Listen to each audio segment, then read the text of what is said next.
I never left the world of Dune. In fact, I think Denis thought I was quite mad because I kept writing after we finished the movie. 6 months after Dune released, Hans was still composing, was still scoring the movie. I was like, sometimes receiving music and say, Hans, the movie's in theater right now and you're still sending me music. He said, yeah, but it's not, you understand, I want you to be inspired for part 2. I don't think Hans really stopped. I knew the story, I knew the book, I knew what was coming our way. And it felt important to carry on writing when we were still in the same frame of mind. Had we not stood outside Warner, and had you not said to me, you never heard of a book called Dune, everything would be different.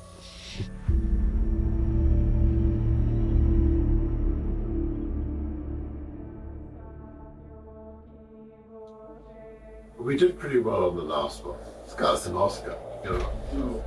Pretty good, and we were weird. So now I want to go and take everything that we're doing and just, you know, go wider, go weirder. Hans Zimmer brought to the first one different colors, different tunes that will take you immediately to an emotional state or to a frantic state. It's a hell of a movie. When I first read the script, I put on his soundtrack from the first film because it immerses you in it. He had to go deeper into the world of the Harkonnens. I wanted him to compose music for Fedrota, for the Harkonnen world, for the Emperor as well. He had those two new bubble of music to create universe. I wanted to do different sonic landscapes. The Harkonnen world is industrial. You're having dinner in a steel foundry. The Fremen world, I want to have the songs sung by the wind across the desert. Beauty and simplicity and natural sounds. A lot of wood, a lot of sand actually is in their score in a way. More importantly, I wanted him to write something unforgettable for Shani. A love theme, the love of Paul for Shani. I wanted something that will be heartbreaking and the most beautiful love theme ever written. And honestly, I think he did it. Ta-da!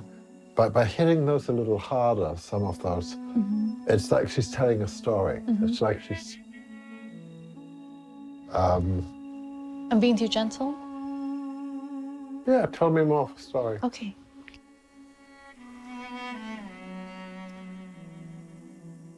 For me, the romance is atypical, but it was always going to be the heart of the story, of this movie. Look, right there, Spice. Arrakis is so beautiful when the sun is low. Chani shows him how to love this barren planet. I originally wrote the theme for her and then let it spread, like bleed across into Paul and then let that bleed across into the planet.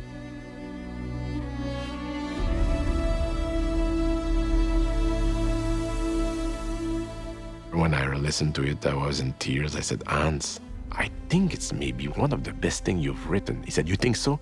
I said, yes, I think so. He said, me too.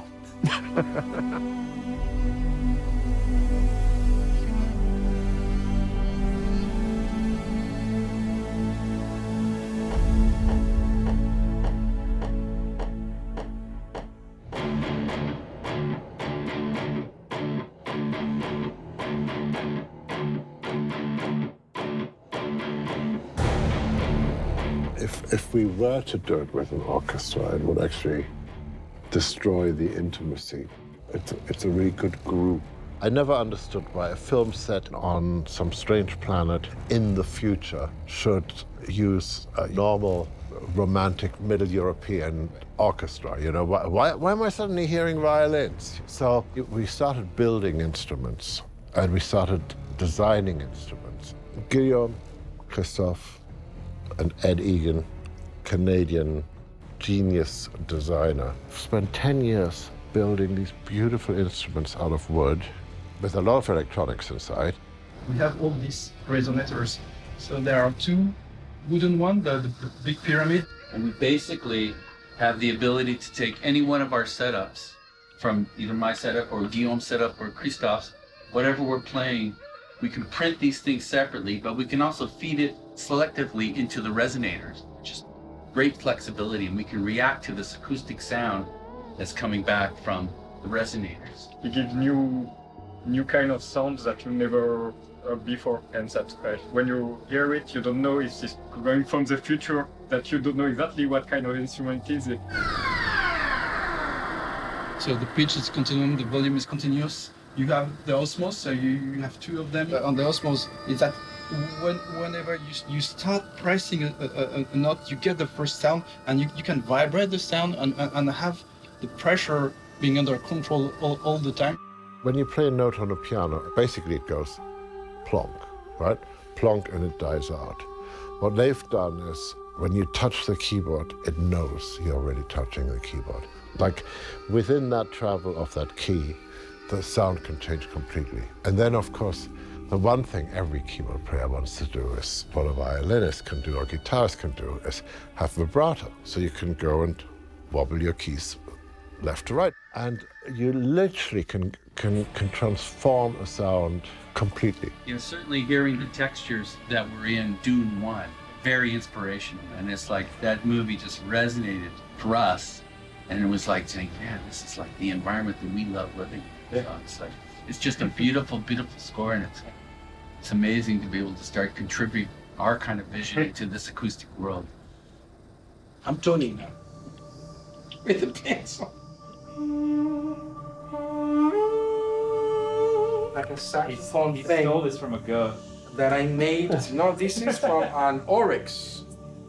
Okay. An oryx horn.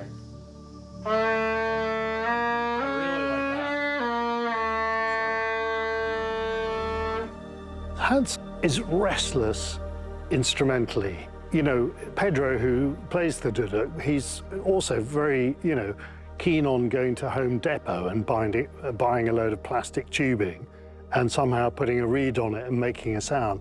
I call it a PVC-based K Bansuri.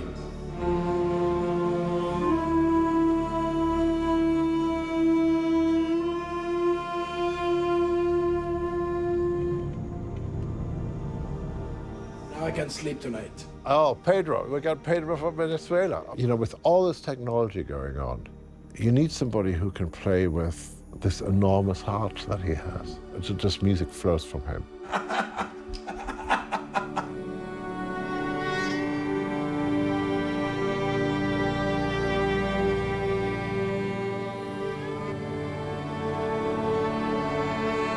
I wrote the notes, but the notes are only, for me, a tiny part of the journey. The notes need to be dressed up, so they need to have sound. What you have is good, and you can go and humanize them. That's what I'm thinking, yeah. Because they're so low, and it needs a little edge on top. Yeah. You know, I can throw an idea out there, and then somebody else puts another idea on top. Let's do another round with four. So that one we could just say was a little bit louder, like a mezzo piano, and this one, let's go for evensology. This is my friend Trina. She is my muse. We have done a lot of things together. The team that surrounds me, we speak the same language. Denis and Joe are part of the band. The thing I love about Joe is that he works as much on sound that he works on the images. And there's a whole structure that we work together on the structure of sound. How much do you have to adjust things when I send it? I mean, how much do I get you into trouble? Because I have a feeling you and I are very... I think we're in sync rhythmically. Yeah, so exactly. It's kind of like... we could easily be in the same band playing the drums, because our sense of storytelling. You have to, in this film, not only convey very convincing battle scenes, but also weird interior life that the Bene Gesserit have developed and that Spice brings along in the characters. So, there's such an opportunity to experience the sound. That map is used at this time by a new artist that I'm working for the first time. Richard King came on board and had Doug Hempel and Ron Bartlett bring the sound to life. Denis wants the world of Dune to be very visceral and tactile and recognizable as real. Documentary was the word that he used. He wanted really for the audience to have the feeling that all of this sound was recorded the day that the shots were taken. The phrase I use is like a camera person will rack focus to show you what they want you to be looking at, and we do the same with sound. It's the same principle. You don't want an audience to choose between 10,000 sounds. You want to focus in on what you'd like them to hear for story and emotion.